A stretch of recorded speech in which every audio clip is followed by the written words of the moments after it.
1 फरवरी 2025 को finance minister Nirmala Sitharaman ने जब अपना बजट प्रेजेंट किया तो सभी का ध्यान नए इनकम टैक्स रिफॉर्म्स ने खींच लिया। मिडिल क्लास के लिए यह बजट एक रिलीफ पैकेज बन गया। इस बजट में मिडिल क्लास, फार्मर्स, यूथ और स्टार्टअप्स के लिए कई बड़ी अनाउंसमेंट्स की गई है। तो चलिए बजट 2025 के मुख्य हाइलाइट्स जानते हैं। सबसे पहले बात करते हैं इनकम टैक्स के नए स्लैब्स की। नए बजट के अनुसार नए टैक्स स्लैब्स कुछ इस प्रकार स्ट्रक्चर्ड है। 0 से 4 लाख तक कोई टैक्स नहीं, 4 लाख से 8 लाख तक 5% टैक्स 8 लाख से 12 लाख तक, 10% टैक्स 12 लाख से 16 लाख तक, 15% टैक्स 16 लाख से 20 लाख तक, 20% टैक्स 20 लाख से 24 लाख तक, 25% टैक्स 24 लाख से ऊपर, 30% टैक्स। एग्जाम्पल कैलकुलेशन, मान लीजिए किसी की कुल इनकम 12 लाख है।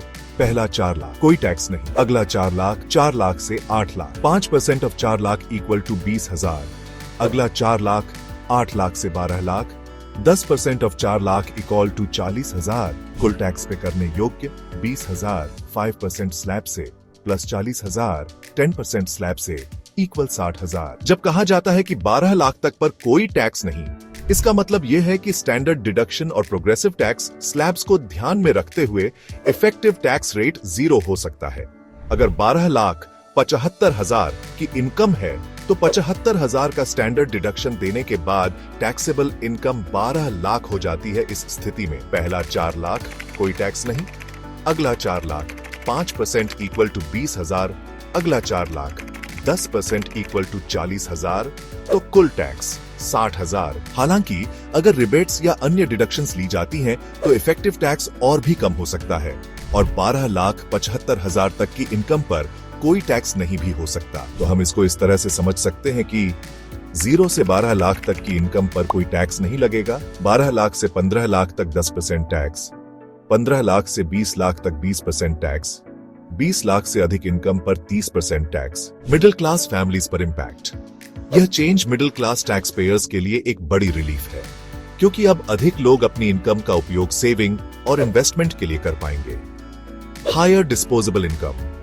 टैक्स सेविंग्स का अर्थ है कि आपके हाथ में अधिक पैसा होगा जिसे आप अपने बच्चों की एजुकेशन, इन्वेस्टमेंट्स और डेली एक्सपेंसेस पर खर्च कर सकते हैं। Savings boost. कम टैक्स का अर्थ है अधिक सेविंग्स जिसे आप इमरजेंसी फंड या रिटायरमेंट प्लानिंग के लिए रख सकते हैं। Consumption growth. जब लोगों के पास अधिक पैसा होगा तो इकोनॉमी में कंजम्पशन भी बढ़ेगा, जो देश की इकोनॉमिक ग्रोथ को सपोर्ट करेगा। फार्मर्स के लिए रिलीफ। हमारे फार्मर्स देश की बैकबोन है। बजट में प्रधानमंत्री धन धान्य कृषि योजना लॉन्च की गई है, जिसमें फ्री सीड्स और फर्टिलाइजर्स डिस्ट्रीब्यूट किए जाएंगे। हर गांव में एक एग्रीकल्चरल टेक सेंटर बनाने का टारगेट रखा गया है। इस योजना से लगभग 1.7 करोड़ फार्मर्स को सीधा लाभ मिलने की उम्मीद है। यूथ और एम्प्लॉयमेंट। नए बजट में गवर्नमेंट ने स्किल डेवलपमेंट के लिए 5,000 करोड़ का एलोकेशन किया है। हर स्टेट में एक स्किल डेवलपमेंट सेंटर खोला जाएगा। स्टार्टअप्स को प्रमोट करने के लिए स्पेशल फंड्स दिए जाएंगे। ये इनिशिएटिव्स नए एम्प्लॉयमेंट अपॉर्चुनिटीज क्रिएट करेंगे, जो हमारे यूथ के लिए काफी बेनिफिशियल होंगे। हेल्थ सेक्टर में बड़ी अनाउंसमेंट। पैंडेमिक के बाद हेल्थ सेक्टर पर अधिक ध्यान दिया जा रहा है। बजट के अनुसार अगले 3 वर्षों में 200 नए कैंसर सेंटर्स स्थापित किए जाएंगे।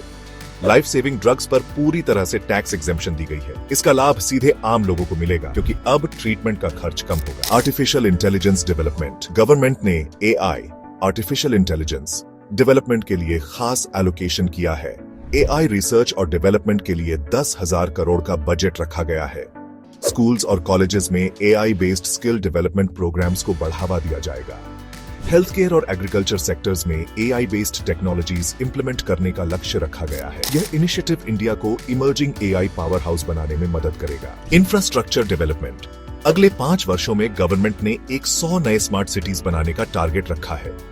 रोड और रेलवे इंफ्रास्ट्रक्चर को अपग्रेड करने के लिए 2 लाख करोड़ का एलोकेशन किया गया है।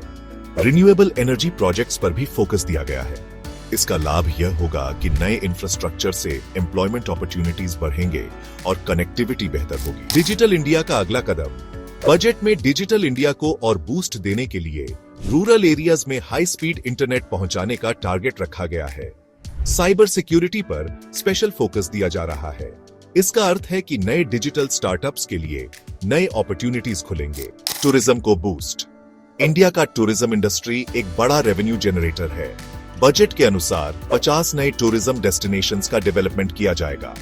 स्पिरिचुअल और मेडिकल टूरिज्म को प्रमोट करने के लिए स्पेशल स्कीम्स लॉन्च होंगी। सिलेक्ट कंट्रीज के लिए ई वीजा और वीजा फी में छूट भी दी जाएगी। कई एक्सपर्ट्स का कहना है कि यह बजट लॉन्ग टर्म डेवलपमेंट को टारगेट करता है, लेकिन इंप्लीमेंटेशन को लेकर कंसर्न्स हैं। यदि पॉलिसीज को सही तरीके से इंप्लीमेंट किया गया तो यह बजट देश की इकोनॉमी के लिए गेम चेंजर बन सकता है। सोशल मीडिया पर लोगों की मिक्स्ड रिएक्शन है। कुछ लोग इनकम टैक्स रिलीफ से खुश हैं, तो कुछ लोग हेल्थ केयर और एजुकेशन सेक्टर के लिए अधिक फंड्स एलोकेट न करने से निराश हैं। तो यह था 2025 के बजट का एनालिसिस। यदि आपको यह वीडियो इंफॉर्मेटिव लगा हो तो लाइक और शेयर जरूर करें, और हाँ, कमेंट में जरूर बताएं कि आप इस बजट के बारे में क्या सोचते हैं।